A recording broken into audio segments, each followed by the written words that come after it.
Bismillahirrahmanirrahim.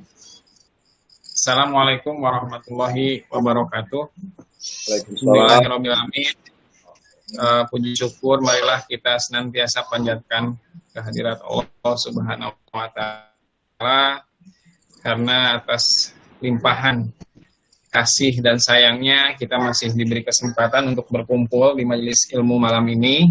Insya Allah kita rutinkan per bulan, dan semoga tiap pengajian akan bertambah ilmu kita dan juga bertambah orang yang ikut. Tapi malam ini mungkin baru sedikit yang bisa menyampaikan, tapi insya Allah ini lagi tadi udah konfirmasi beberapa yang akan ikut gabung lagi ke Samson. Tak lupa pula salawat serta salam kita sampaikan ke junjungan kita Nabi Allah Muhammad SAW beserta para keluarga dan sahabatnya yang telah memberikan uswatun hasanah kepada kita insya Allah sampai akhir zaman nanti.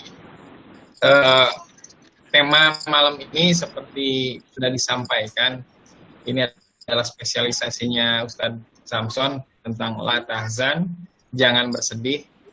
Saya masih ingat dulu cerita Kak Samson waktu saya masih SMA. Dulu Kak Samson cerita salah satu, koreksi Kak Samson kalau salah, Kak Samson punya teman kan, kalau waktu itu ada teman Kak Samson kena musibah, bukan innalillah seperti yang disampaikan dalam Al-Quran, tapi alhamdulillah. Sampai Kak Samson tuh nanya, kok alhamdulillah kena musibah, bukan kenapa nggak innalillah. Ternyata rahasia di balik itu adalah ya memang musibah itu datangnya dari Allah, itu artinya ujian. Kalau misalkan kita innalillah memang standarnya. Tapi kalau misalkan orang sudah mencapai tingkatan yang lebih dari itu, dia mengucapkan alhamdulillah, karena itu bentuk sayang dari Allah pada umatnya.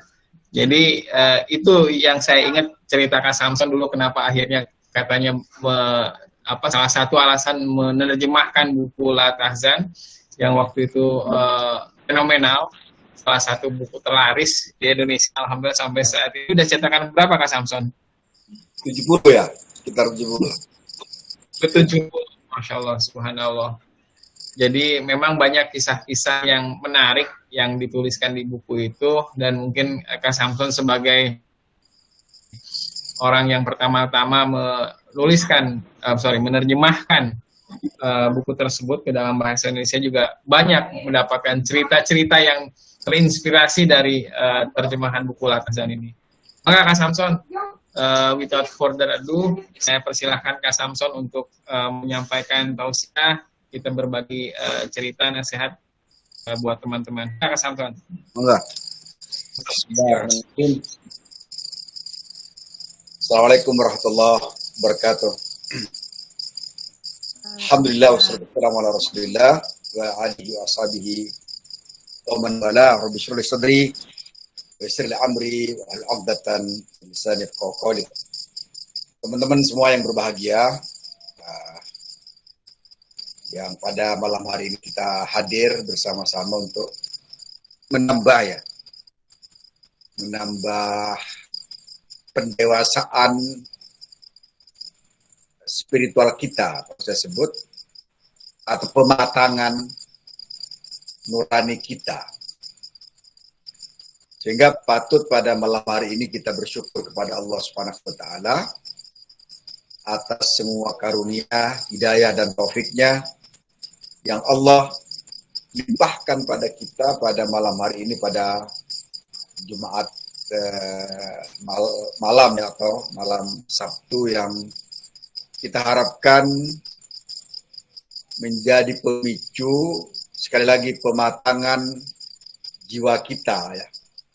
Kalau kita lihat, kita mungkin matang secara ragawi, kemudian matang pula secara intelektual, tetapi bisa saja kematangan dua sisi ini tidak akan sempurna, dan pasti tidak sempurna apabila kematangan spiritual kita mengalami masalah. Dan ini banyak diderita oleh orang-orang di zaman sekarang, tentu saja juga di zaman lalu, apalagi sekarang karena percepatan kematangan intelektual atau bahkan kematangan fisikal lebih mendahului daripada kematangan spiritual.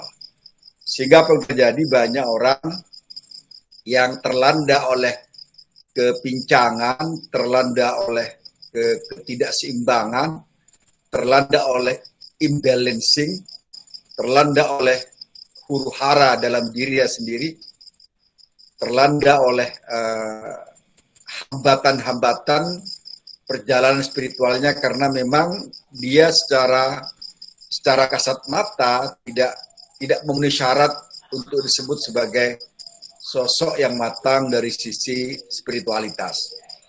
Nah, oleh sebab itulah teman-teman sekalian, malam ini dan mungkin selanjutnya, semoga kita Allah kasih panjang umur dan panjang tobat, kemudian panjang inabah dan aubah kepada Allah Subhanahu wa taala, sehingga kita pertemuan-pertemuan yang kita lakukan menjadi sarana agar kita mengalami kematangan spiritual itu. Jangan sampai sekali lagi kita secara intelektual oke, tetapi kita mengalami kendala spiritual kita, mengalami kemandekan jiwa, sehingga ada saluran-saluran yang tertutup, ada kebuntuan spiritualitas yang menjadikan kita tidak berimbang menghadapi hidup ini. Kita tidak berimbang melihat hidup ini, kita tidak berimbang mempersepsikan hidup ini, kita tidak berimbang menyikapi hidup ini. Bahkan kalau ada satu kata yang bisa saya katakan tentang hidup dan kematian misalnya, banyaklah engkau memperbanyaklah mengingat kematian agar kau bijak menyikapi kehidupan. Ini karena dua sisi ini, maka ada manusia, ada yang disebut dengan manusia akhirat, ada pula yang disebut manusia dunia. Disebut anak-anak akhirat, ada anak-anak dunia. Anak-anak akhirat ini dia terus berusaha untuk menjadikan dunia sebagai jembatan untuk menuju keabadian. Sementara orang-orang anak-anak dunia biasanya dia menyangka bahwa dunia adalah jalan akhirnya, adalah tujuan akhirnya, sehingga dia menikmati dunia dengan sepuas-puasnya, bahkan dengan cara-cara yang mungkin di luar wajar, yang disebut oleh Allah Subhanahu wa taala kal bahaim, laksana binatang.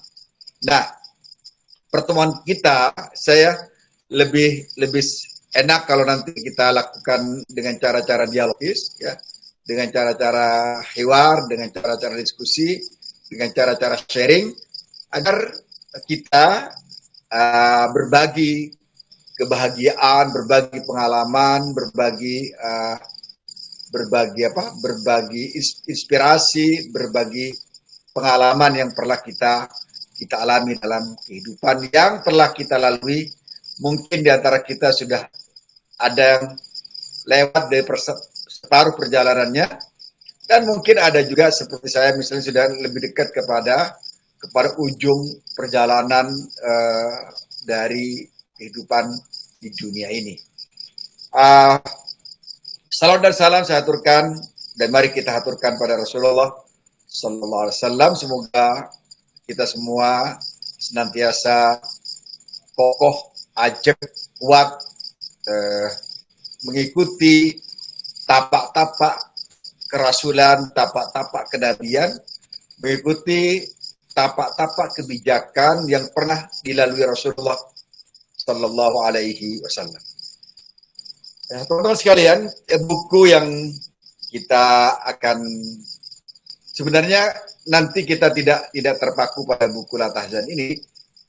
Suatu saat mungkin kita akan mengkaji juga misalnya buku Kimia Kebahagiaan yang ditulis oleh Al-Imam Al-Ghazali, atau mungkin suatu saat kita akan mengkaji pula buku yang ditulis oleh Mahmud Al-Misri misalnya, Ibtasimil Haya, La Tahzan Ibtasimil Haya, atau suatu saat kita juga akan mengkaji buku yang berjudul Istamti' Bihayatik, yang maknanya adalah Enjoy Your Life, ya, ini juga tentang kebahagiaan. Suatu saat mungkin kita juga akan mengkaji buku buku yang ditulis oleh Al-Qarni juga, judulnya Hadaikatul Bahjah, yang kemudian itu diterjemahkan menjadi Berbahagialah. Suatu saat saya juga akan mungkin membahas tentang buku lain, intisarinya ada yang disebut buku Sayyidul Khatir yang ditulis oleh Ibnul Jauzi. Kemudian ada buku juga berjudul Jadid Hayatak, Perbaharulah Dirimu, yang ditulis oleh Syekh Al-Ghazali. Atau juga Latai As, sebuah buku yang ditulis oleh seorang perempuan dari Yaman, bagaimana kita tidak berputus asa dalam kehidupan ini. Ini menarik karena buku La Tahzan ini ditulis oleh Al-Qarni, ya. Ini terjemahkan pada tahun 2003, tatkala saya baru pulang dari Pakistan, ya. Judulnya La Tahzan. Ini sangat fenomenal, betul saya dikatakan oleh saudara Ang tadi, bahwa buku ini sampai sekarang ada sekitar, saya tidak tahu pasti berapa jumlahnya, ya. Yang jelas buku ini lebih dari 5 juta eksemplar beredar di pasaran. Tentu saja belum bajakannya. Bacakannya itu kita tidak tahu pasti berapa yang dibajak orang, tapi kita tidak, penerbitnya tidak yahzan, tidak sedih, karena itu adalah memang rezeki dia harus sampai di situ gitu. Nah, buku La Tahzan ini, saya mungkin cerita sedikit tentang buku ini, ditulis oleh Al-Qarni, tepatnya adalah bernama A'id Al-Qarni. Dia berasal dari Arab Saudi, tepatnya tinggal di Riyadh, dan beliau ini hafal Al-Quran di usia 10 tahun, ya. 10 tahun sudah hafal Quran di dalam kepala, ya, bukan di luar kepala. Sehingga kalau kita kan di luar kepala, ya, sehingga tidak masuk ayat-ayat Quran itu. Kemudian yang selanjutnya, beliau juga hafal 5.000 hadis Rasulullah SAW. Ya, alhamdulillah kita juga hafal 5.000-nya, tapi bukan hadisnya. Jadi ini beda antara kita dengan Al-Qarni. Kemudian beliau juga hafal 10.000, ya, 10.000 bait syair, baik klasik ataupun modern. Ini yang bisa saya sampaikan tentang Al-Qarni, dan beliau menulis berbagai disiplin ilmu, baik ilmu hadis, kemudian tafsir, kemudian yang paling menonjol dan paling fenomenal adalah buku La Tahzan yang ditulis oleh beliau. Dan perlu diketahui pula bahwa beliau menulis buku ini pada saat beliau berada di penjara, saat itu dipenjarakan oleh pemerintah di Saudi Arabia karena terlalu kritis pada rejim Arab Saudi pada saat itu. Kemudian dipenjara selama 6 atau 7 bulan, dan kemudian melahirkan buku ini, ya. Melahirkan buku La Tahzan sebagai refleksi dan pantulan dari apa yang dialami tatkala dia berada di dalam penjara. Dan banyak kalau kita lihat, beberapa ulama besar kita juga menghasilkan karya-karya besar pada saat beliau ada di penjara. Misalnya yang terjadi pada Hamka, kemudian Said Qutb, Abu Taimiyah, termasuk Bung Karno. Mereka menghasilkan karya-karya besar pada saat mereka berada di dalam penjara. Nah, apa yang bisa kita akan kita kaji dari buku ini? Setiap kita tentu saja begini, teman-teman semua. Setiap kita menginginkan agar dirinya bahagia. Tapi masalahnya adalah kita tidak mengerti harus dari mana mulainya, bagaimana menjalaninya, dan bagaimana mengakhirinya. Ini menjadi sangat problematik tatkala kita how to start and how to run, dan kemudian bagaimana how to end. bagaimana kita memulai, bagaimana kita menjalani, dan bagaimana kita mengakhiri. Banyak orang yang ada kebahagiaan semu yang mereka dapatkan, sehingga kemudian yang mereka alami pada saat mereka mendapatkan kebahagiaan semu itu, mereka melakukan hal-hal yang semu, yang sebenarnya tidak, kebahagiaan yang tidak hakiki, kebahagiaan yang sepintas, kebahagiaan yang bagi banyak orang sebenarnya dia lagi bermasalah ya. Lagi bermasalah mencari kebahagiaan di klub-klub, di night club, kemudian di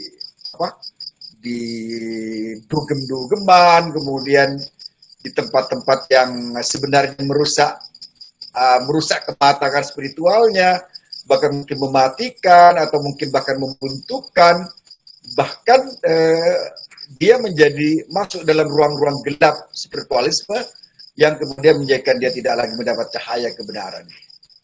Nah, kita berusaha, teman-teman semua ya, saya berharap bahwa kumpulan majelis ini, majelis yang kecil ya, ada 10 orang, menjadi orang-orang yang betul-betul memaknai kebahagiaan itu dalam arti yang tidak semu.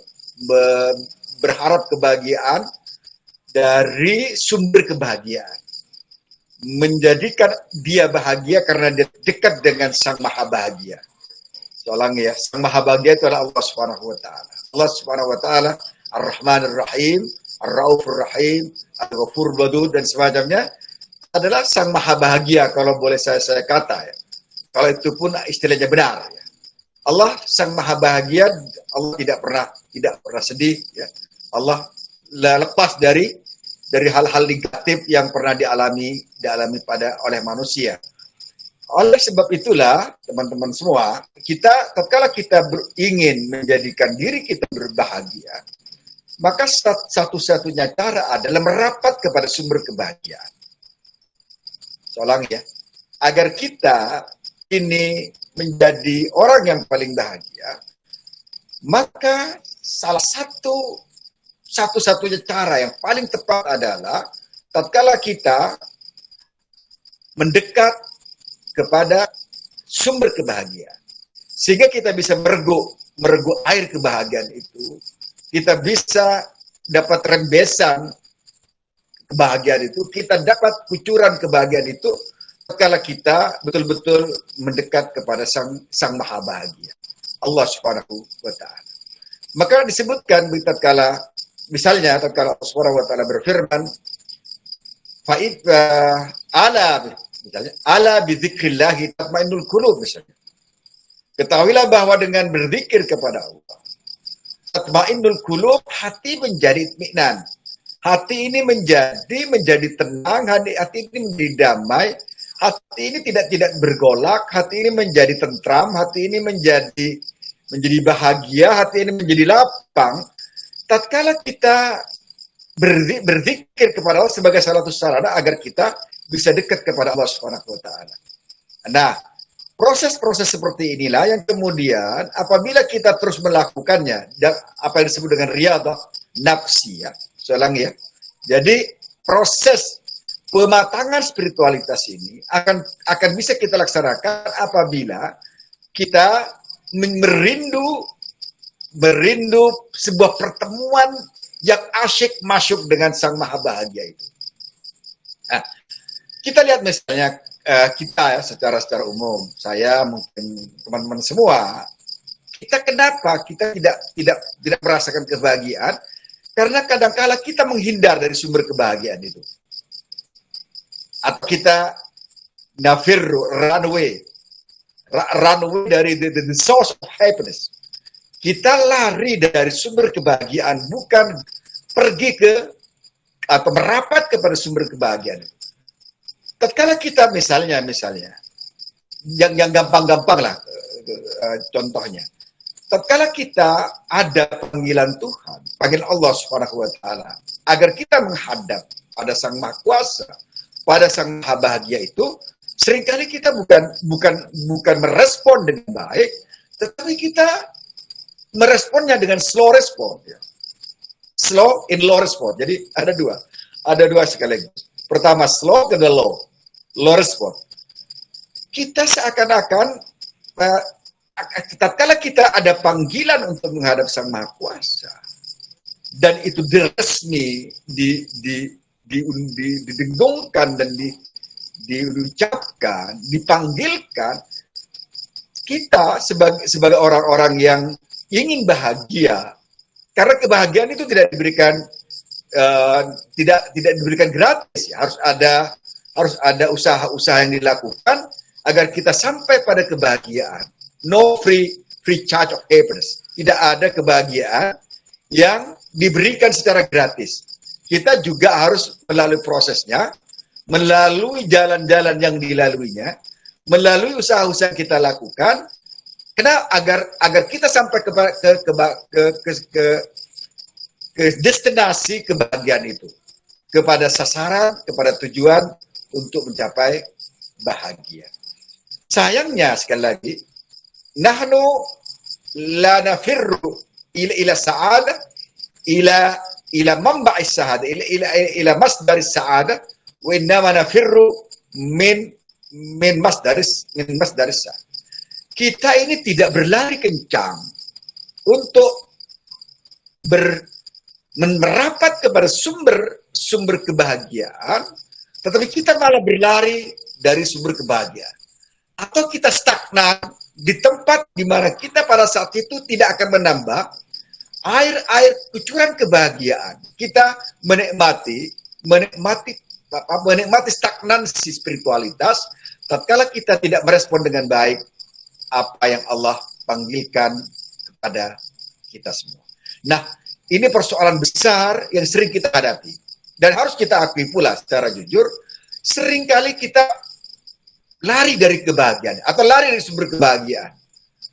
Lari dari sumber kebahagiaan dan kita malah mungkin lari dari sumber kebahagiaan dan terperosok dalam sumber kesengsaraan. Nah, ini mari kita kaji satu-satu suatu saat nanti agar kita semua bisa bahagia dalam makna yang sebenarnya. Misalnya, kalau kita ada panggilan Allah Subhanahu wa taala. Cobalah kita kadang-kadang harus jujur, misalnya subuh itu adalah satu waktu yang sangat luar biasa menguji kita apakah ada cinta kita kepada Sang Maha Bahagia itu atau kita tidak ada cinta pada Sang Maha Bahagia. Bahkan kita tidak kita tidak punya planning agar kita bisa on time menghadap Sang Maha Kuasa, menghadap Khalik kita pada waktu yang telah ditentukan, di saat yang telah ditentukan, di jam yang telah ditentukan, pada saat Sang Maha Kuasa Pencipta kita telah menentukan kita untuk menghadap Sang Khalik. Tapi kita tidak pernah merencanakan. Seakan-akan yang terjadi pada kita bebas melakukan segalanya tanpa ada aturan-aturan Tuhan yang harus kita patuhi. Nah, ini yang kemudian menjadikan kita terjadilah gap antara Khalik dan makhluk, antara kita sebagai penciptaan dan Sang Khalik sebagai pencipta, dan kerenggangan. Saya sebut dengan kerenggangan komunikasi dan koneksitas inilah yang kemudian menjadikan tali spiritual kita menjadi tidak kuat. Apa yang terjadi tatkala pengikat tali spiritual kita mengalami mengalami penjauhan, mengalami gap, maka terjadi sesuatu yang kita menjadi goyang ya menghadapi hidup ini. Orang-orang seperti ini, dan semoga kita tidak termasuk di dalamnya, dia akan terus meluncur tajam pada sesuatu yang membenturkan dia dengan ketidakbahagiaan. Karena dia menjadi out of control dan dia tidak ada God spot dalam lingkar ketuhanan dan tidak berada di luar lingkar ketuhanan dan dia ada di luar lingkar ketuhanan. Dan kalau kita ada di luar lingkar ketuhanan inilah, maka pada saat itulah kebahagiaan yang mungkin kita cari, pada saat itulah lenyap dari kehidupan kita. Nah, di buku inilah kita pada malam ini mungkin saya sebagai pembukaannya saja ya, bagaimana kita betul-betul berusaha agar yang kita lakukan betul-betul menjadi sebuah kebahagiaan. Al-Qarni dalam buku ini membuka dengan kata-kata ya Allah. Dia membuka dengan judulnya. Judulnya adalah ya Allah. Ya. Dengan beliau kemudian mengutip dalam surat Ar-Rahman, semua yang ada di langit dan di bumi selalu meminta padanya. Setiap waktu dia dalam kesibukan. Kulla yaumin huwa fi sya'an. Allah Subhanahu wa taala selalu merespon apa yang dilakukan oleh hamba-Nya. Ketika bergemuruh, kata dia, ombak menggunung dan angin bertiup kencang menerjang, semua penumpang yang ada di kapal itu akan panik dan akan mengatakan ya Allah. Ini zikir yang meluap dari seseorang tatkala dia membutuhkan. Nah, teman-teman semua, kita akan bahagia juga. Resepnya adalah kita tidak mendekat kepada Allah hanya pada saat kita membutuhkan Sang Maha Kuasa. Saya ulangi ya. Kita akan bahagia, merasa bahagia bukan pada saat kita membutuhkan Tuhan.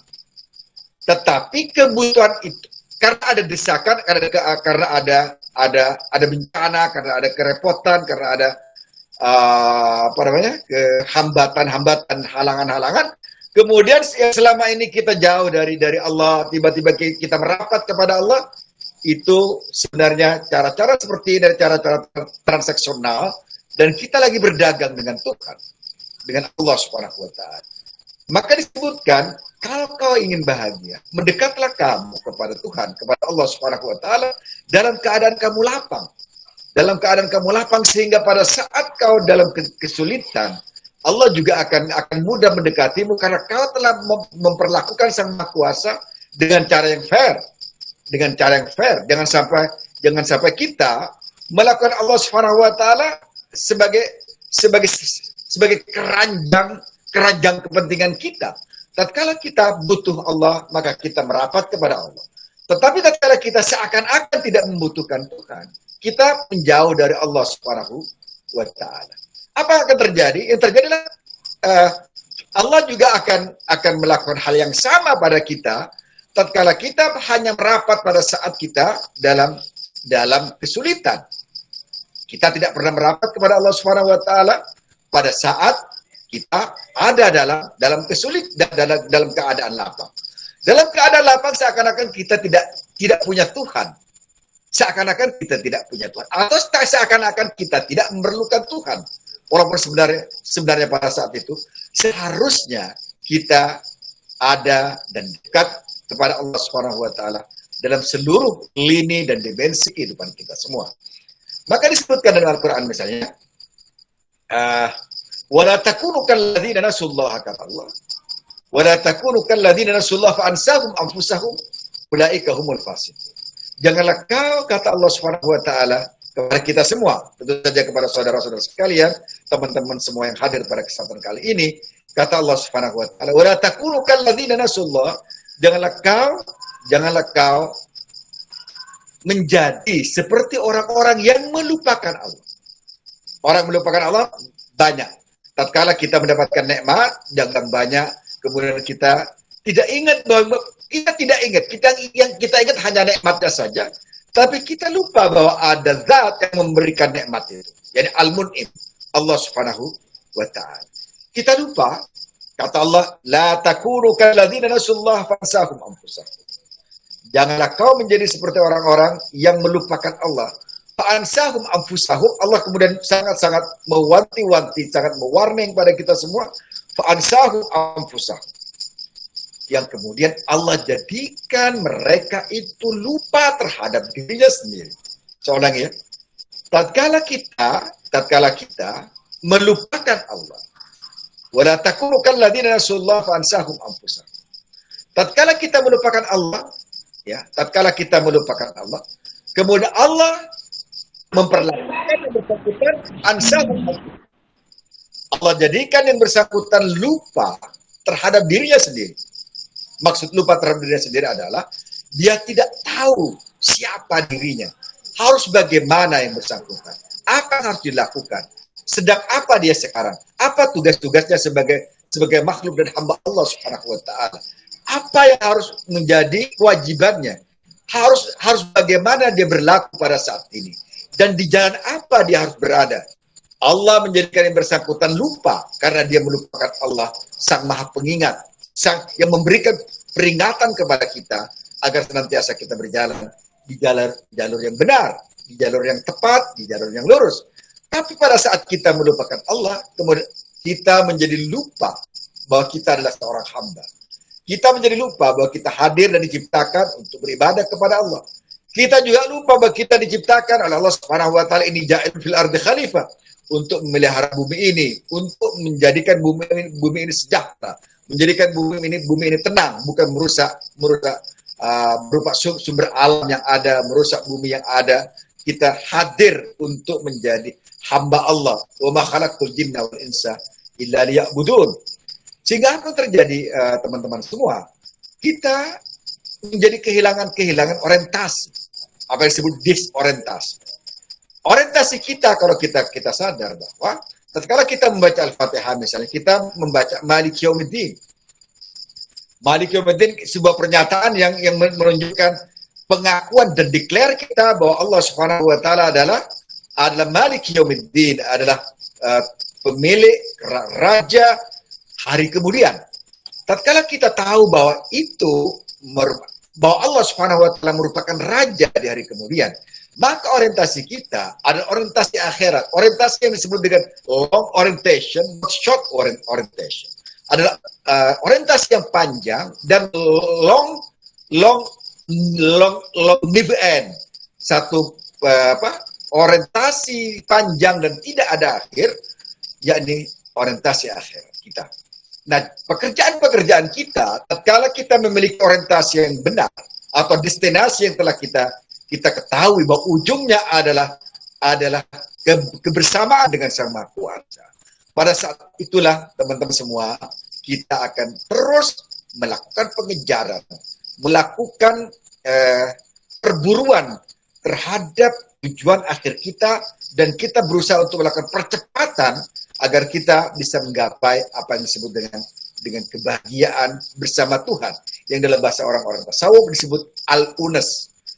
Kita, ibu-ibu rahmatullah, yang saya yakin rata-rata 40 tahun ya, atau mungkin 35 tahun, kita harus, tatkala kita bertemu dengan Sang Maha Kuasa, kita harus ada asyik dan masyuk. Ada keasikan luar biasa tatkala kita menghadap Allah, tatkala kita zikir kepada Allah, tatkala kita membaca tasbih Allah, tatkala kita takbir, tatkala kita tahlil. Ada kenikmatan rohani yang luar biasa mengalir karena kita betul-betul ingin bertemu dengan Allah Subhanahu wa taala. Orang-orang bijak menyatakan bahwa kau harus merasakan pertemuan dengan Allah di dunia ini sebelum kau betul merasakannya pada saat kau betul-betul menghadap Sang Maha Kuasa. Nah, zikir misalnya adalah surga bagi seseorang tatkala dia betul-betul asyik dan masyuk dengan Allah Subhanahu wa ta'ala. Sekali lagi, tatkala kita ingin menjadi orang yang bahagia, kita tidaklah mengatakan bahwa seluruh hidup kita hanya untuk Allah Subhanahu wa ta'ala. Bahwa kita mengalami keasyik-masyukan tersendiri. Tatkala kita menghadap Allah Subhanahu wa ta'ala, ada kenikmatan yang luar biasa. Ada halawatul iman. Ada kelezatan keimanan, ada kelezatan iman yang kita rasakan, yang kemudian menjadikan kita lapang selapang-lapangnya tatkala kita menghadap Allah Subhanahu wa taala. Termasuk orang-orang yang bahagia itu adalah orang yang senantiasa melaksanakan apa Allah perintahkan, walaupun tidak bersifat ubudiyah mahdah, ibadah langsung dengan Allah, tapi kita melaksanakan perintah Allah. Misalnya ada sedekah, ada berkata baik, ada jujur, ada tepat janji, tidak mengingkari janji, dan semacamnya, sehingga seluruh lapis-lapis hati kita ada lapisan-lapisan kebahagiaan yang kemudian terlontar pada wajah kita, pada tindakan kita, pada senyuman kita.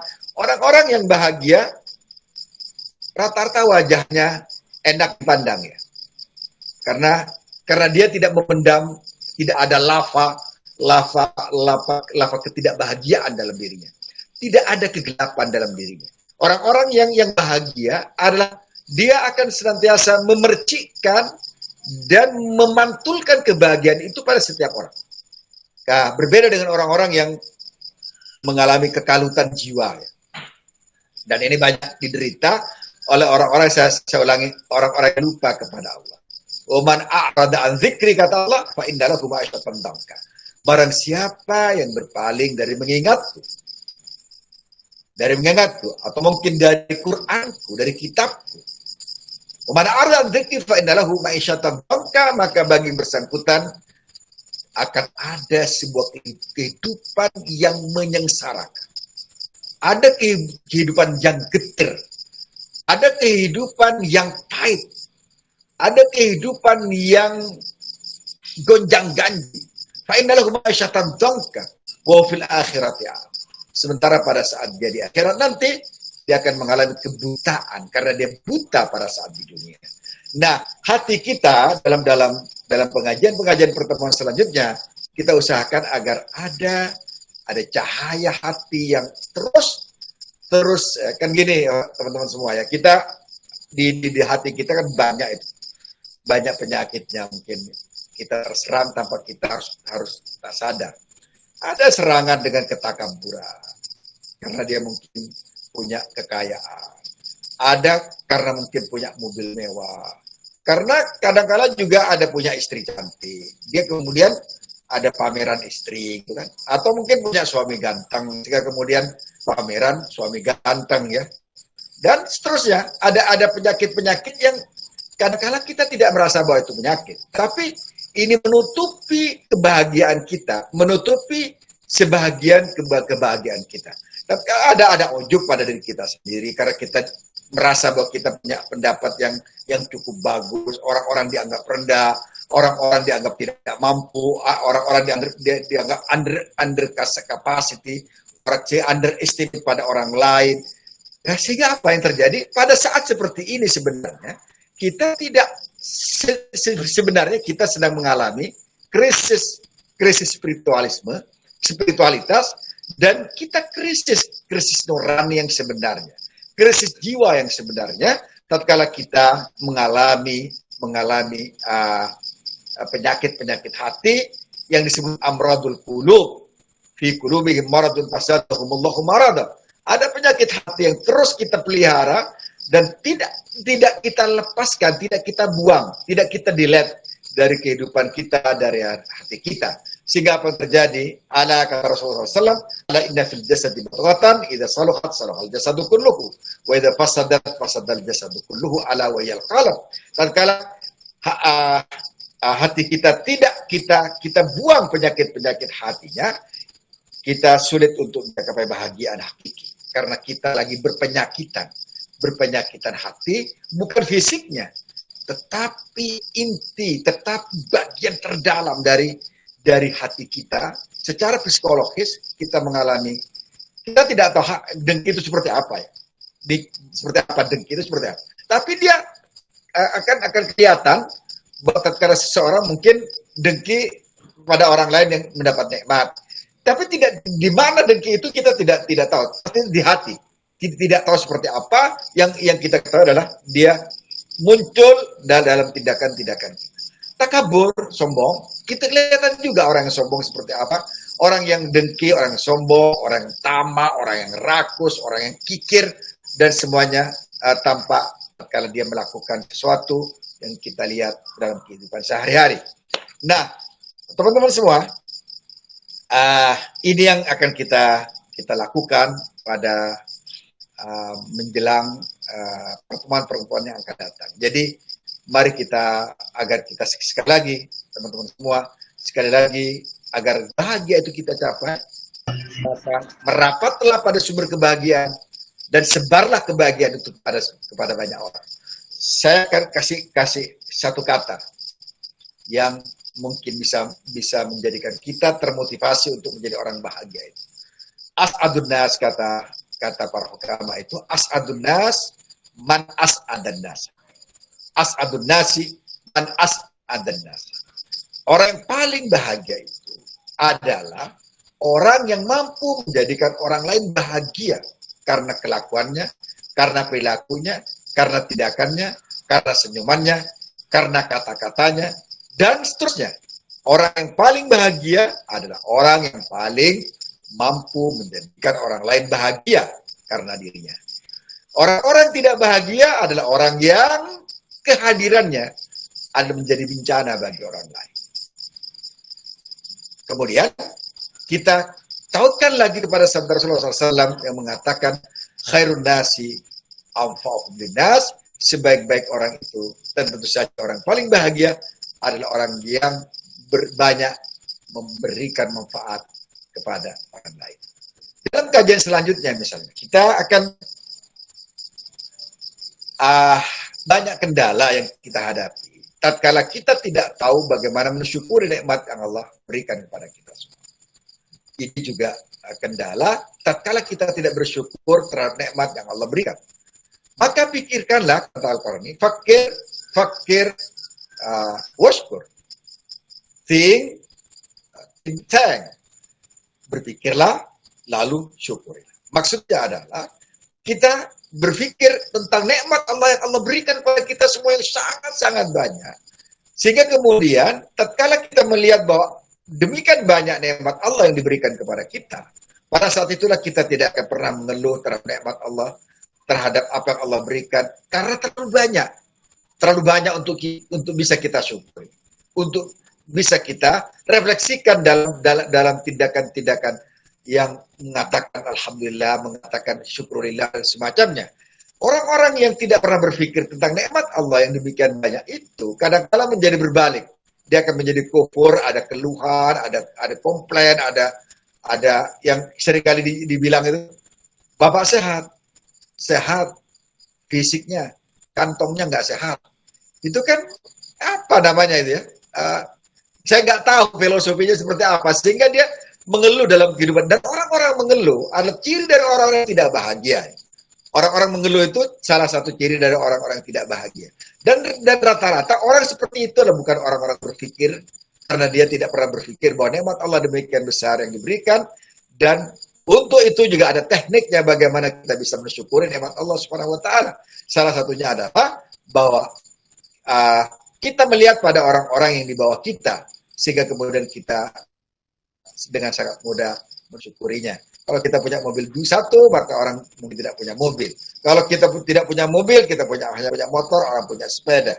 Kalau kita punya sepeda, ada orang yang jalan kaki. Kalau ada orang jalan kaki, maka kita bisa jalan kaki. Ada orang jalan kakinya buntung. Ada satu buntung. Kalau kita buntung satu, berarti ada orang yang buntung dua. Kalau kita buntung dua, ada orang lain yang buntung dengan tangan satu. Kemudian ada dan seterusnya. Sehingga kita dalam hal dunia tidak boleh untuk melihat yang ke atas, sehingga kemudian kita tidak menjadi orang bersyukur, dan akan muncul keluhan-keluhan yang terus-menerus, yang unlimited keluhan. Ada keluhan-keluhan yang tidak berujung, dan orang seperti ini sedang mengidap penyakit, dan dia sulit untuk menjadi orang bahagia. Fakir, washkur, pikirkan, dan syukuri. Itu dulu, nanti saya lanjutkan dan di sisi diskusi beberapa tips yang kemudian menjadikan kita berbahagia. Dekatlah kepada sumber kebahagiaan, tebarkan kebahagiaan yang kita miliki, kemudian pikirkan dan syukurilah agar kita senantiasa ada di rel yang benar, kita senantiasa menyerap kebahagiaan yang Allah alirkan kepada kita semua. Dan kita menjadikan kebahagiaan itu tidak kita nikmati sendiri, tetapi kebahagiaan itu kita berikan kepada orang lain sebagai refleksi syukur kita kepada Sang Maha Kuasa. Buku ini akan, insya Allah, akan memberikan resep-resep yang mudah, tapi kita harus menjalankannya, bukan hanya resepnya. Kadang-kadang kita punya resep dari dokter juga, kadang-kadang kan nggak diminum, ya. Dikasih resep sama dokter, obat bahkan dikasih obat oleh dokter, tapi kita tidak pernah meminumnya.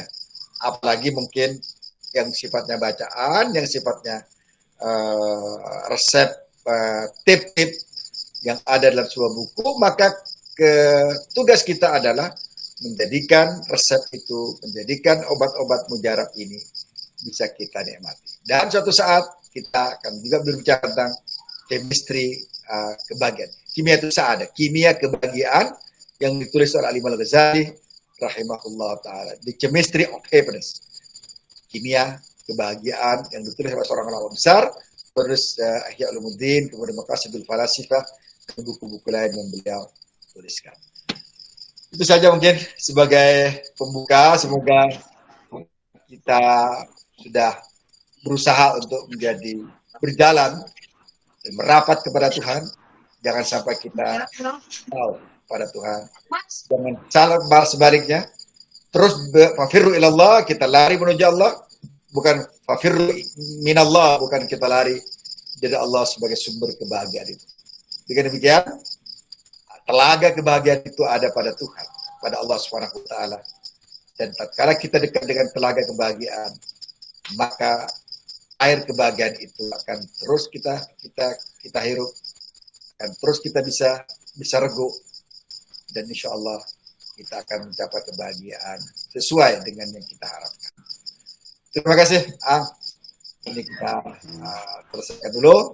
Kita ketemu lagi insya Allah di bulan depan ya. Alhamdulillah.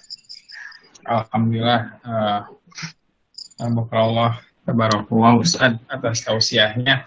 Dulu ada satu cerita juga, ini tips ketika melihat isi dompet kita yang kosong itu, katanya alhamdulillah dompet sudah kosong, itu artinya rezeki akan datang lagi, artinya uang akan mengisi dompet lagi. Itu salah satu tips juga katanya yang bisa kita terapkan, walaupun mengucapkan dengan hati getir kan, tapi berusaha untuk bersyukur. Mungkin teman-teman nu aya pengalaman kumaha carana bersyukur, kumaha carana berbahagia di sela-sela kesulitan hidup yang kita alami. Mungkin ada ingin sharing atau mungkin ada ingin nanya kepada Ustadz Samson. Bisa sharing, bisa nanya, bisa apa saja, ruangnya ruang. Ya. Sehingga kita mungkin kalau ada sharing kita bisa berbagi dengan yang lain. Ya, di sini ada Dina, Hendar, Wina, Rita, Rina, Irfa, Hafiz, Yadi, Dwi, sama Wis. Wis, tanya ke Ustadz Samson, Wis. Wis ini salah satu teman Ustadz yang mukanya itu selalu memancarkan kebahagiaan, Ustadz. Allah. Ternyata tipsnya satu, Ustadz. Banyak tidur katanya. Cukup tidur. Banyak. Cukup tidur. Karena ketika tidur lupa masalah. Jadi begitu bangun tidur segar. Itu Wis, Ustadz. Tipsnya dari Wis, Ustadz. Alhamdulillah. Masyaallah. Wis. Abdi nanya atuh. Ayo mangga. Dibuka tuh kamerana. Wis. Geus berapa puluh tahun tuh pernah kena serangan. Coba bukan. Wis. Assalamualaikum. Assalamualaikum. Selami tacan ya, tidak ketemu teman-teman ya. Kebetulan biasanya jadwalnya bentrok, jadi kan kebetulan ada waktu ya. Coba bergabung. Assalamualaikum Ustaz. Salam. Van mau nanya tadi. Tadi kan disebutkan gitu ya. Salah satu orang yang suka berkeluh kesah itu adalah tanda orang yang tidak bahagia gitu. Nah, dalam Quran kan disebutkan, kalau nggak salah sih, innal insana khuliqa halu'a gitu ya, dalam surat Al-Ma'arij gitu ya. Jadi sesungguhnya manusia itu diciptakan dalam keadaan keluh kesah dan lagi kikir. Iya. Kebetulan ada ceritanya tanya. Baik. Dulu beberapa tahun yang lalu, mungkin sekitar 5 tahun yang lalu gitu ya, saya punya tim lah, punya teman-teman, punya ya mungkin anak buah gitu ya. Tapi saya sebutnya tim lah gitu ya. Jadi kadang mungkin pekerjaan banyak gitu ya. Kemudian tapi gaji mungkin dianggap kayaknya kurang gitu menurut teman-teman gitu ya. Nah kemudian pasti mereka berkeluh kesah gitu ya. Protes lah bahasa orang nama gitu ya. Tapi protesnya biasa kadang-kadang dipendem tanpa disampaikan gitu. Cuman ketika berjalannya waktu, keluh kesah itu diiringi dengan kesabaran gitu ya, dan mungkin ya doa juga gitu ya.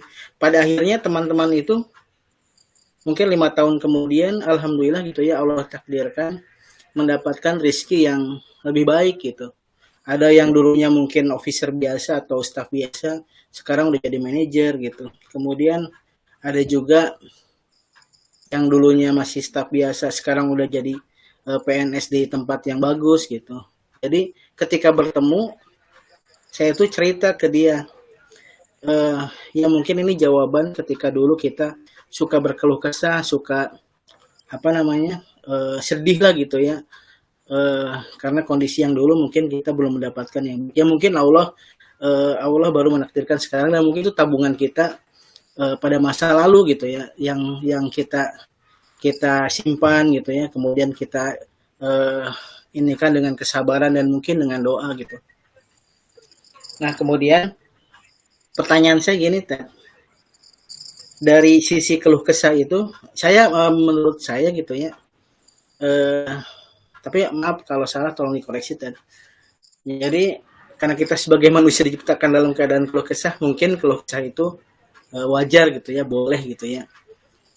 Tapi batasannya sampai mana gitu, Ted? Sehingga kita jangan sampai dianggap sebagai orang yang tidak bahagia gitu.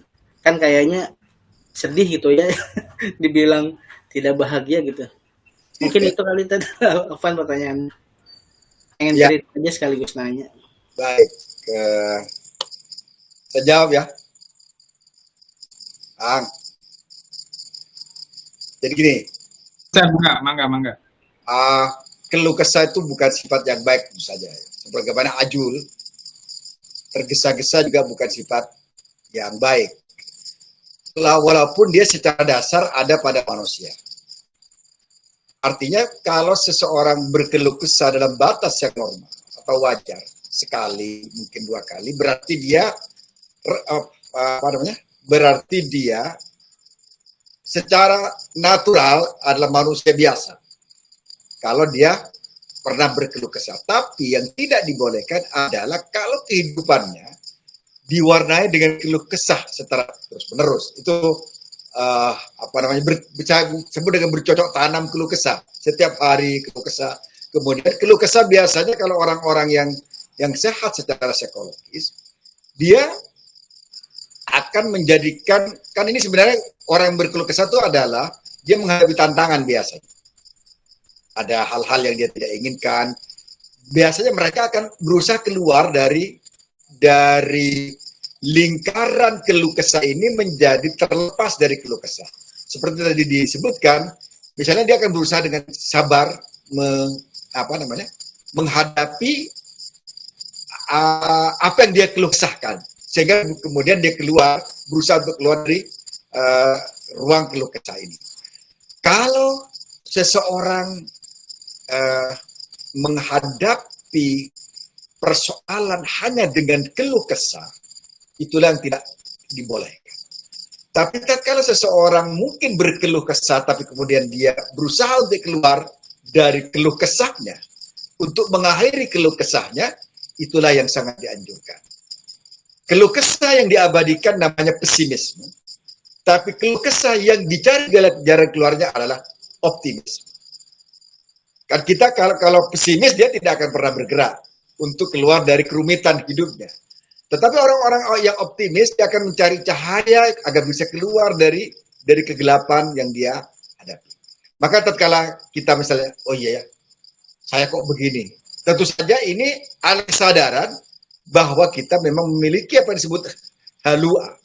Wa idza masahul khairu manua. Kalau di awalnya berkeluh kesah, tetapi tatkala mendapat kebaikan, dia tidak akan memberi kebaikan itu pada orang lain. Ini sifat dasarnya. Maka sebagai manusia yang manusia sebenarnya akan sangat wajar kalau kita pernah berkeluh kesah. Tapi akan tidak wajar apabila kehidupan kita hanya diwarnai dengan keluh kesah, sehingga kemudian kita tidak mencari jalan keluar dari kesempitan keluh kesah itu. Keluh kesah kalau kita lihat dan kita sadari itu menjadikan hidup kita itu rumit, serba rumit, seakan-akan tidak ada breakthrough, tidak ada jalan keluar yang bisa kita tempuh. Apalagi saya ulangi beternak keluh kesah atau beternak pesimisme. Ini yang kita maksud dengan seperti ini ya. La tahzan itu juga bukan kita tidak boleh bersedih ya. Kita boleh bersedih, tapi kita tidak boleh larut dalam kesedihan yang berlama-lama. Sehingga mematikan sel optimisme kita menjadi sel pesimisme. Nah, ini yang tidak dibolehkan. La tahzan innallaha ma'ana. Wahai Abu Bakar, janganlah kau larut dalam kesedihan. Sebab kalau kita lihat Rasulullah sendiri misalnya, beliau juga pernah sedih ya tatkala anaknya Ibrahim meninggal. Bukan langsung beliau tertawa atau mungkin senyum-senyum tatkala anaknya meninggal. Yang kita maksudkan adalah jangan sampai kita larut berlama-lama dalam kesedihan. Karena saya misalnya dibacakan. Karena kesedihan tidak akan memberikan faedah apa-apa bagi kita, termasuk kegalauan. Tidak akan memberikan apa-apa kalau kita tidak berusaha keluar dari kegalauan. Kemudian kalau kita mengeluh itu tidak akan memperingan beban yang kita alami.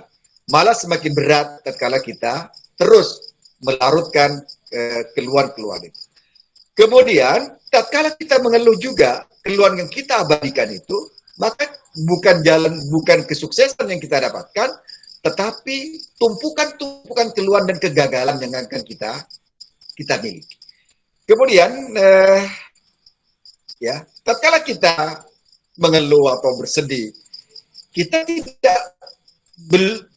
sudah dipastikan kita tidak akan menemukan apa yang hilang karena kita tidak berusaha untuk mendapatkannya dengan hanya mengeluh dalam kehidupan kita. Kemudian tatkala kita berkeluh kesah, maka pintu optimisme pada saat itu telah tertutup karena kita tatkala berkeluh kesah itu sebenarnya pintu-pintu optimisme sebagiannya telah kita tutup, dan tatkala kita lanjutkan maka pintu optimisme itu akan tertutup secara keseluruhan yang kemudian menjadikan kita ada dalam Al-Quran menyebutnya sebagai guncangan jiwa atau depresi. Tapi tatkala kita mengeluh sebentar, kemudian setelah itu kita berusaha untuk keluar dari keluar itu, itulah yang disebut dengan kehidupan yang normal. Karena kita pasti pernah menghadapi kesedihan, pernah menghadapi mungkin nangis dalam kehidupan, tetapi akan dianggap gila tatkala kita terus menangis setiap hari tanpa henti, menyesali apa yang terjadi pada kita semua. Itu mungkin. Terima kasih, semoga keluhan jangan dan sekali mengeluh setelah selesai, karena sekali lagi keluhan yang berkepanjangan hanya menjadikan kita stres. Ya. Sekarang tapi ada ungkapan ini kan, yang suka mengeluh karena mengeluh nggak ada duitnya. Apalagi ya. Tapi zaman sosial media gini Ustadz, ada juga mengeluh semu untuk mendapatkan perhatian semu Ustadz. Biasanya status di Facebook, status di WA, ya kan? Jadi kehausan untuk mendapatkan perhatian. Dan dia perhatiannya juga perhatian semu kan, bukan perhatian yang sebenarnya gitu. Karena dia melempar ke semua, ya. Melempar sesuatu yang semu, maka pantulannya juga pantulan semu. Dia mengira bahwa yang dilakukan oleh orang itu adalah perhatian. Padahal perhatian semu yang dia tidak. Mungkin di belakangnya yang serikan Ustaz.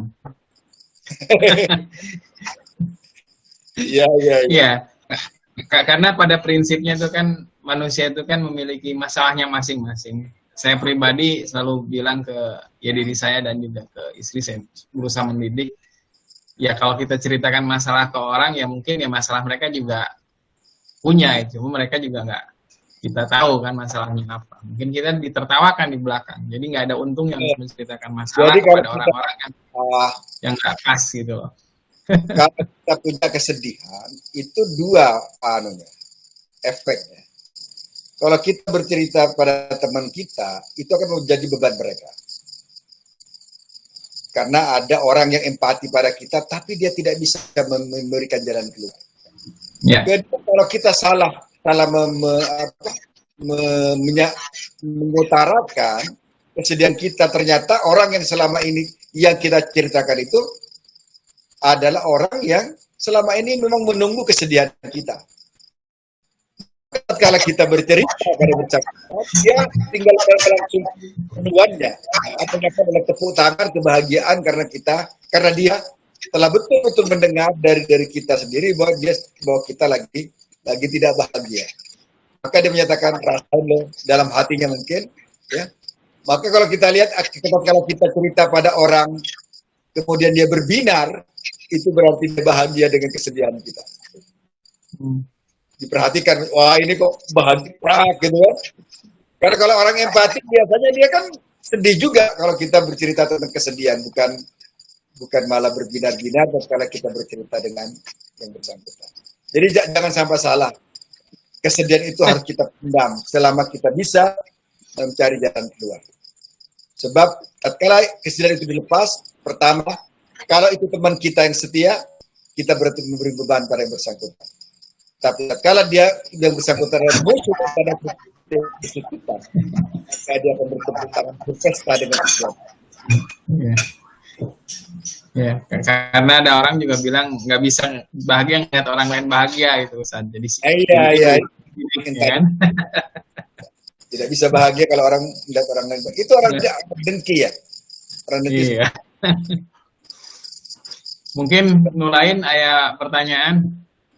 Jigana duit doang itu bisa menang hadiah panto door prize ya. Wih, nulain udah nanya itu menang door prize. Nanya deh kayaknya. Nulain heula we, aya nulain teh nanya. Oh iya, mau enggak ada harus Tes. Nah, Hafiz, nanya Hafiz. Hafiz. Ayo sudah Hafiz. Ana mau ini silaturahim aja ke Ustadz nih, udah lama. Nggak ketemu. Ketemunya di sini ya, saja. Di ruang up. Cek, ada? Aya. Gitu doang. Temenang hadiah Fit, gitu doang Fit. Assalamualaikum. Waalaikumsalam. Gatuh. Teman-teman anak semua ini, Sad. Alumni 98. Alhamdulillah masih panjang umur, dipertemukan dalam kondisi sehat walafiat. Panjang umur dan bahagia semuanya ya. Di semua bidang. Mungkin kalau bicara bahagia ya, batasnya itu luas, tergantung kita memandang. Cuman kadang-kadang di saat sekarang ini di saat zaman sekarang ini, unsur-unsur bahagia itu lebih banyak ditentukan oleh materialisme gitu ya. Materialisme dalam arti semua terukur secara materi gitu. Nah, gimana caranya kita bisa mendapatkan keuntungan baik secara materi maupun secara batiniah gitu kan? Ya. Jadi selama ini yang tadi Dwi katakan, walaupun sedikit tetapi kita bahagia gitu, mendapatkan sesuatu, apa gaji atau honor dan sebagainya, tetapi kita merasa sangat bahagia.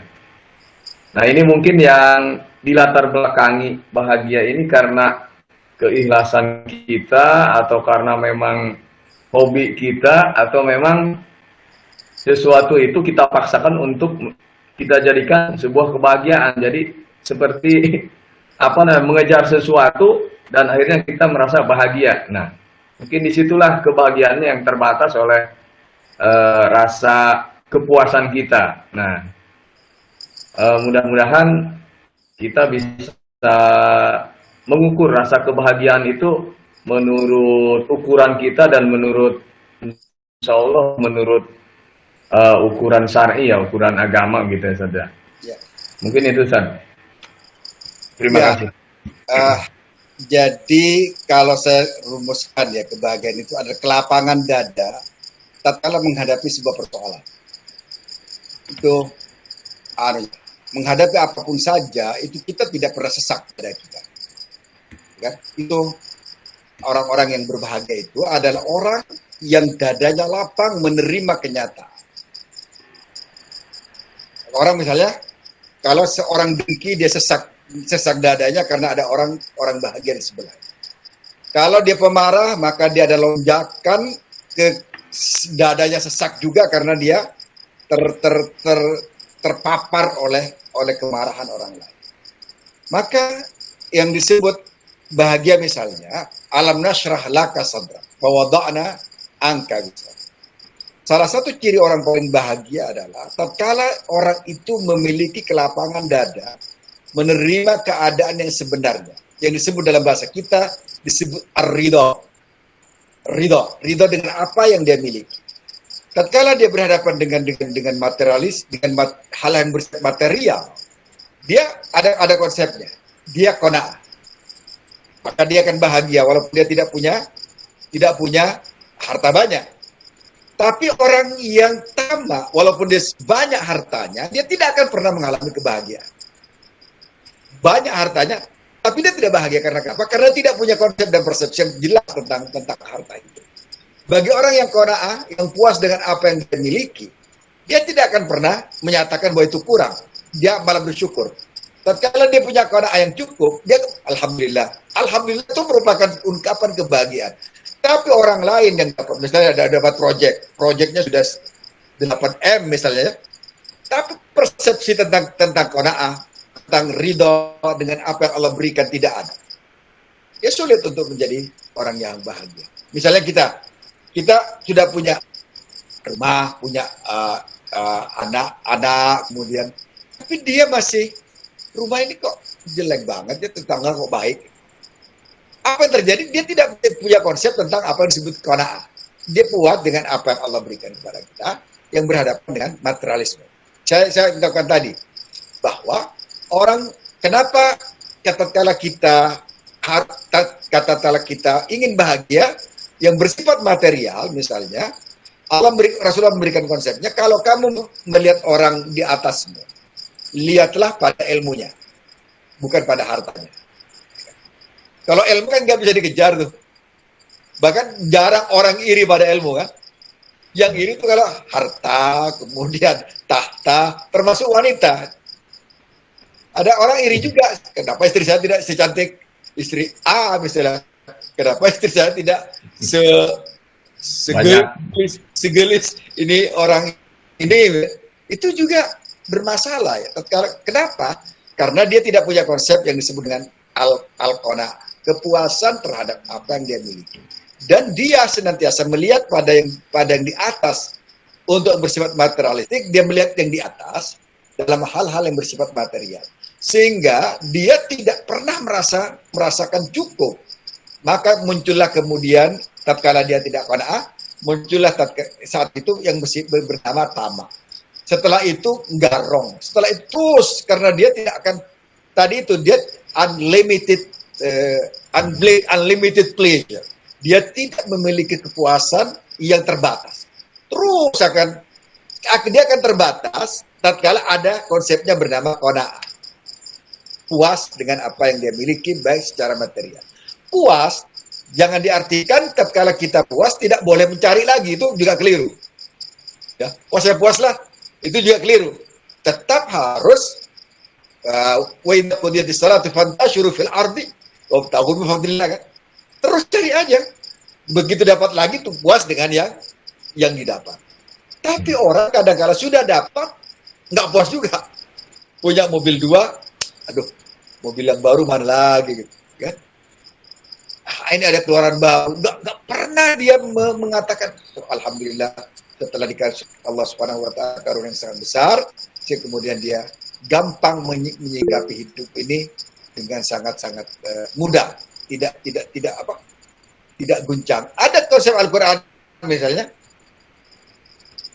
alladzi ja'ala lakumul arda dhalulan walladzi ja'ala lakumul arda dhalulan famshu fi manakibiha wa kulu min rizqi wa ilaihin nusyur.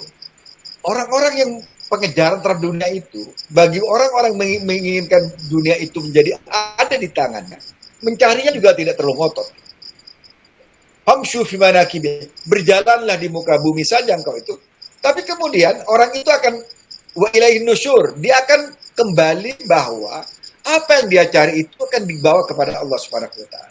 Tapi orang-orang yang mabok dunia, mabok materialistik, dia tidak akan pernah ingat bahwa ada sebuah hari di mana dia harus menghentikan seluruh angan-angannya. Kata Rasul, akhwafu ma akhafu ala ummati tulul amal ittiba'ul hawa wa tulul amal. Sesungguhnya kata Rasulullah SAW, yang aku sangat khawatirkan dari umatku adalah mengikuti hawa nafsu dan memperpanjang angan-angannya. Orang yang berangan-angan ini selalu dia tidak akan puas terhadap apa yang dimiliki, dan dia akan berujung pada kesengsaraan yang juga tidak ada batas. Konsep qanaah, puas dengan apa yang ada dan mencari yang belum ada, adalah resep yang paling manjur agar kita tidak mabok pada materialisme. Itu aja mungkin. Jadi kalau bisa kita batasi, mungkin kalau untuk ilmu boleh kita tidak merasa puas ya saja. Jangan puas. Nah, jangan puas. Kalau ke ilmu ya saja. Nah, kalau ilmu jangan puas. Terus belajar gitu ya. Belajar. Tapi kalau harta, cepat puas pada batas yang kita miliki saat ini. Cari lagi gitu. Dapat lagi puas lagi. Siapa tidak terus nggak ada apa kita dapat. Ustaz itu Sofyan Nuryadi, Ustaz mau nanya. Ya. Ada satu mau nanya itu Sofyan Nuryadi. Monggo. Pamajikan puas itu aja. Waalaikumsalam. Banyak gelarnya ya, Kang Kobra. Assalamualaikum warahmatullahi wabarakatuh. Semuanya ya, saya Sofyan Nuryadi, teman Aang juga dan teman-teman di sini ya. Saya sedikit tanya aja kan, gimana caranya kita terbiasa berbahagia atas kebahagiaan orang lain. Kemarin suara saya Pak. Gimana? Dar. Ya, saya cuma mau tanya aja, gimana kita terbiasa berbahagia di atas kebahagiaan orang lain? Ya, bukan sebaliknya ya. Bukan.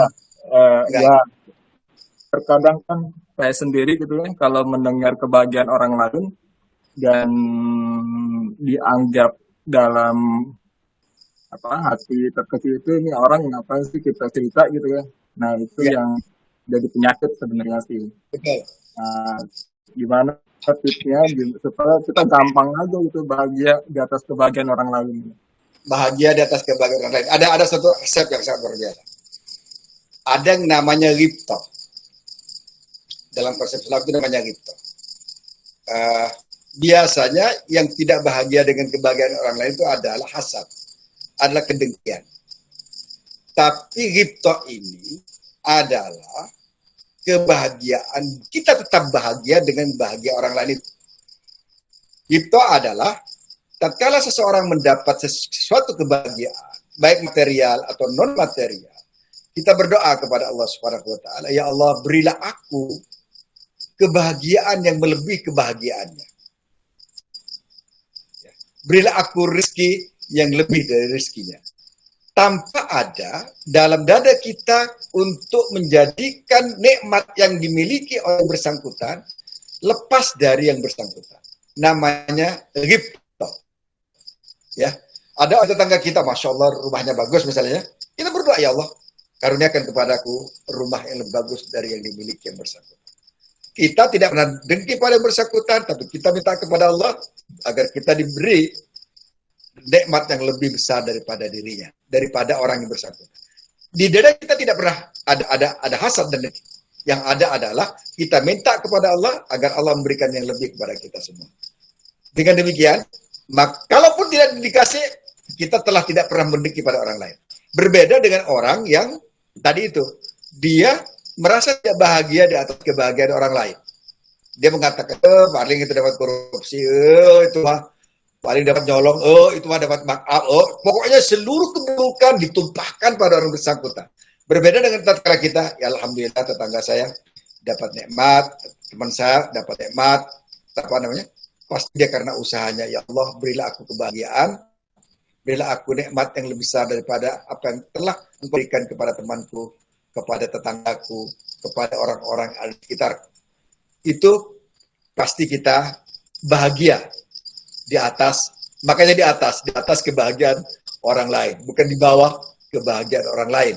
Kita akan senantiasa tetap bersyukur apa yang kita miliki dan tidak pernah menjadikan nikmat orang lain atau kebahagiaan orang lain kita merampas dari kita.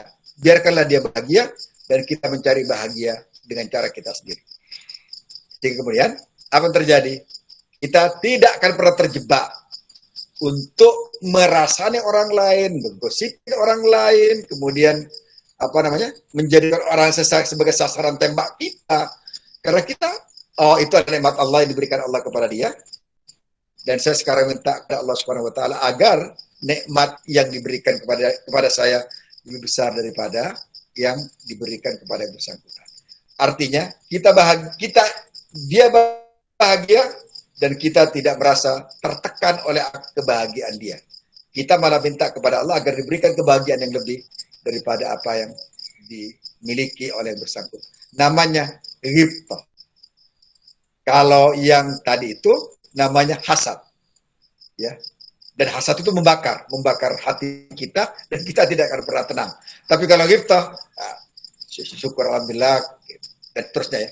Kita juga minta kepada Allah agar diberi nikmat yang lebih besar daripada dimiliki, diberikan Allah kepada yang bersangkutan. Dan ini benar. Yang ini benar. Karena tidak ada dengki di antara kita. Terima kasih. Jadi namanya ghibthah. Jadi ketika ada potensi hasad, kita tinggal berdoa aja ya. Iya. Kita berdoa saja agar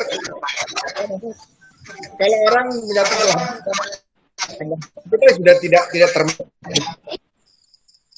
Kita tidak termakan oleh kedengkian.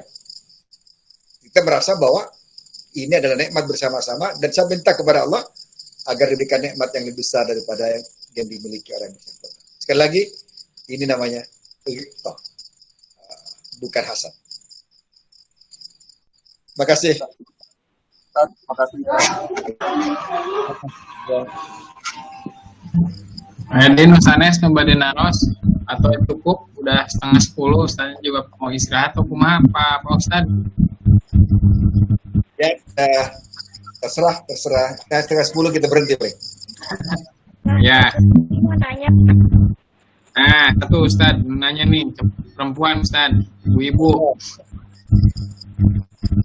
Kan kadang kebahagiaan kadang kita mengukur kebahagiaan itu dari apa yang kita lihat secara fisik. Nah, bagaimana misalnya kita pengen tahu mereka kebahagiaan dalam beribadah. Jadi kita senang beribadah, kita merasa puas beribadah. Itu bagaimana untuk menimbulkan tersebut tentang kebahagiaan yang dia punya rumah, dia sudah bahagia, dia punya suami ganteng, karirnya bagus, pasti bahagia. Tapi bagaimana kita menimbulkan di diri kita sendiri tentang kebahagiaan dari ibadahnya kita loh Pak gitu. Tapi soalnya apakah kita bahagia atau tidak bahagia dalam konsep sufisme itu disebut unes. Unes itu adalah kenyamanan tatkala kita melakukan sesuatu yang diperintahkan Tuhan. Kayak gini. Kita sedekah yang mudah, yang gampang. Tapi kalau kita memberi kepada seseorang sedekah kita dengan nyaman, dengan nikmat, seakan-akan tidak ada hambatan, disitulah kebahagiaan kita beribadah kepada Allah. Misalnya, kalau tatkala kita bangun malam jam 3 dan kita bangun dengan semangat karena kita akan menghadap Sang Maha Kuasa, dan kemudian pada saat kita menghadap Sang Maha Kuasa itu tidak ada, seakan-akan tidak ada tekanan, tidak ada yang kita inginkan dari selain menghadap Allah, maka itulah kebahagiaan kita menghadap Sang Maha Kuasa. Dan lain-lain. Kalau kita naik haji pun demikian, bukan karena kita ingin disebut haji misalnya, maka pada saat itulah kita ada dalam kebahagiaan beribadah. Dan lain-lain, ya, dan lain-lain. Puasa dan semacamnya. Kalau kita puasa Senin Kemis, bukan mengeluh, nanti lapar lagi nih kayaknya, dan macam-macam lah keluarnya misalnya, sehingga kemudian pada saat itulah ibadah kita sebenarnya tidak ada dalam kebahagiaan. Sekali lagi, namanya al-urs,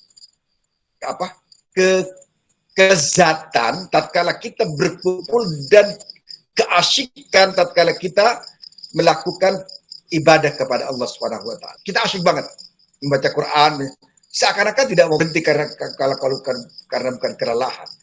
Tatkala qiyamul lail, bangun malam, kita tidak akan berhenti kecuali karena kita sudah lelah misalnya. Lelah karena kita sudah terlalu lama misalnya, karena fisik kita juga perlu hanya, tapi kita terus berusaha agar kita berada dalam al-urs billah, kedekatan, keasyik masukan dengan Sang Maha Kuasa. Disitulah kemudian terukur apakah kita bahagia menghadap Allah, beribadah atau tidak bahagia.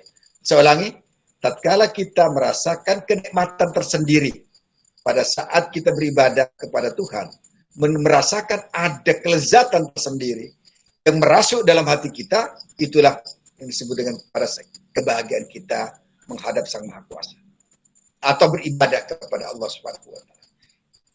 Ibadah apapun, baik ibadah itu berbentuk ibadah mahdoh atau ibadah sosial, ya, membantu tetangga dengan sangat lapang sekali, berarti kita betul-betul ibadah kita ada ibadah yang ada dalam koridor kebahagiaan. Tapi kalau membantu tetangga, kemudian masih ngomel, masih bedumel, masih ada, itu berarti kita tidak bahagia beribadah kepada Allah Subhanahu wa taala. Sekali lagi, tatkala ada kelezatan kita melakukan dan kenikmatan tatkala kita melakukan sesuatu, maka saat itulah ada pada. Terima kasih. Iya, Kak. Karena kan kita kadang suka mengeluhkan, oh udah sholat, Ya. udah begini, masih suka mengeluh, oh hidup masih begini-gini aja. Kadang suka timbul begitu, makanya gimana sih menciptakan kalau ruhnya bahagia dalam beribadah, terus orang itu bisa berbahagia dengan ibadahnya, secara outputnya kita bisa lihat. Ya. Punya konsep lah kalau saya disebut. Penguatan usul kita. Usul itu adalah konsep akar akidah kita kepada Tuhan. Itu harus kita perkuatkan. Harus kita kokohkan. Sebab kalau tidak, goyangannya cukup banyak. Ya. Tatkala akidah kita itu kuat, dan kita yakin bahwa apa yang kita lakukan itu betul-betul lillah. Konsep lillah karena Allah, kemudian fillah ma'allah, itu kemudian ilallah, harus kita pertajam.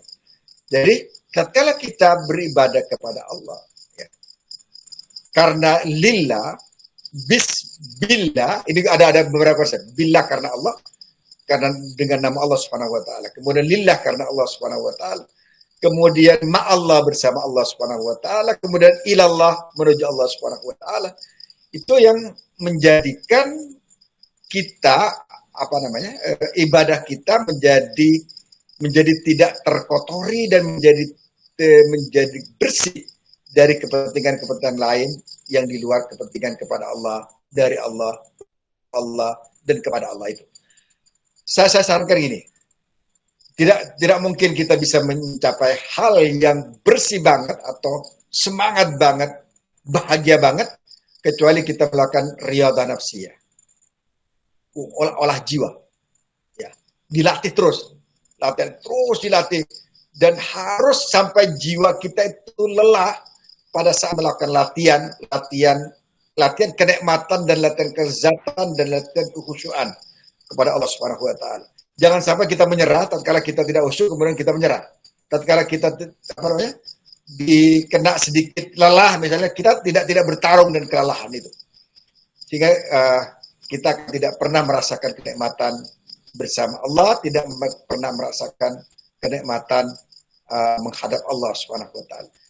Jadi saya kasih konsepnya, pertama adalah akar akidah kita, keyakinan kita harus kuat. Sehingga pekerjaan-pekerjaan yang bersifat tiang atau disebut dengan pohonnya itu akan menjadi kuat pula tatkala akarnya cukup kuat. Yang disebut syajaratun thayyibah. Pohon yang baik. Asluha thabitun wa faruha fis sama.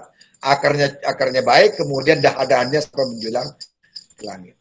Akidah kita diperbaiki sehingga orientasi kita betul-betul karena Allah. Yang jelas adalah untuk itu diperlukan riyadhah, diperlukan olah jiwa yang terus-menerus agar kita sampai pada, karena tidak mungkin dilakukan hanya dalam sekali, apalagi hanya pengajian seperti ini ya. Kita terus berlatih bagaimana pembersihan, misalnya gini. Untuk bisa kita khusyuk, maka untuk kita bisa menjadi ibadah kita menjadi baik atau sa'adah, maka seluruh unsur-unsur yang merusak kesaadaan, merusak kebahagiaan kita buang. Seluruh penyakit-penyakit yang ada dalam jiwa kita itu harus dibuang agar kita, bagaimana membuangnya?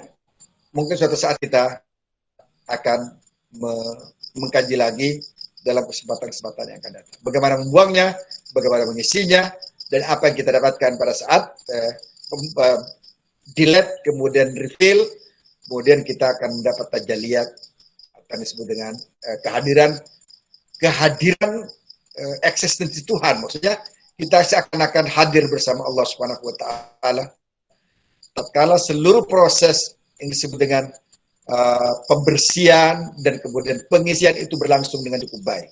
Nah, ini yang saya sampaikan. Terus kuatkan akarnya sehingga kemudian tiang-tiangnya akan cukup bagus, dan kemudian juga lakukan terus pemberian dalam jiwa kita agar virus ini tidak menghambat kebahagiaan kita tatkala kita menghadap Allah Subhanahu wa taala. Syukran, terima kasih banyak. Syukran, alhamdulillah, hatur nuhun Ustaz. Para rencang panginten pakunan tos 9:30, Ustaz juga perlu istirahat, kita juga mungkin harus istirahat. Terima kasih. Ya, insya Allah Stasi Payun bulan harap aya di pengawasan alumni Semansa. Jadi kita tentukan tema, nanti kita mungkin 1 minggu sebelum acara kita tentukan tema lagi, apa yang hal-hal yang kira-kira kita masih memerlukan peneguh dalam jalan kita melaksanakan ajaran agama. Sekali lagi terima kasih diucapkan kepada Ustadz Samson Rahman atas tausiahnya, insya Allah manfaat buat semuanya. Ustadz mericas lagi hal-hal yang memang kita inginkan dalam menjalankan agama ini dengan kafah. Insya Allah diberikan tekad dan niat yang istiqomah. Juga terima kasih kepada teman-teman yang sudah meluangkan waktunya untuk kita bisa memimba ilmu dari Ustadz Samson. Dan Ustadz mohon kiranya kita bisa mendoakan bagi keluarga kita, orang tua kita yang mungkin saat ini ditimpa kesulitan, ditimpa musibah, ditimpa sakit, dan juga buat semua keluarga kita di alumni Semansa 8 ini. Ustaz nyuhun video ana Ustaz dipimpin sebagai penutup. Alhamdulillah wa kulli datin salih al-fatih. Alhamdulillah masyaallah. Bismillahirrahmanirrahim. iyyaka na'budu wa iyyaka nasta'in ihdinas siratal mustaqim. Bismillahirrahmanirrahim. Alhamdulillahirabbil alamin wassalamu ala asyrofil mursalin sayyidina Muhammad wa ala alihi washabihi ajmain. Allahumma rabbana hab lana min azwajina wa dhurriyyatina qurrata a'yun waj'alna lil muttaqina imama. Rabbana ighfir lana wa li walidayna warhamhuma kama rabbayana shighara. Rabbana ighfir lana wa li walidayna warhamhuma kama rabbayana shighara. Rabbana ighfir lana wa li walidayna warhamhuma kama rabbayana shighara. Allahumma rabbana rabbi hab li min as-salihin. Rabbana hab lana min as-salihin. Rabbana hab lana min as-salihin. Rabbana hab lana min as-salihin. Rabbana zalamna anfusana wa lam taghfir lana wa tarhamna lanakunanna minal khasirin. Allahumma ya rabbana anta maulana la hawla wa la quwwata illa billahil aliyyil azim. Allahumma ya hayyu ya qayyum ahyina bi ma'rifatik wa bi ala syahadati fi sabilik innaka ni'mal maula wa ni'mal nasir. Wa sallallahu alaihi Muhammad wa ala alihi wa sahbihi wasallam. Amin, amin, amin ya rabbal alamin. Alhamdulillah, hatur nuhun sekali deui rencangan Mas Samson. Tos kaluangkeun waktuna. Mangga urang ayeuna cekapkeun acarana billahi taufik wal hidayah. Assalamualaikum warahmatullahi wabarakatuh. Waalaikumsalam. Nuhun budaya mangga. Salam. Nuhun mangga.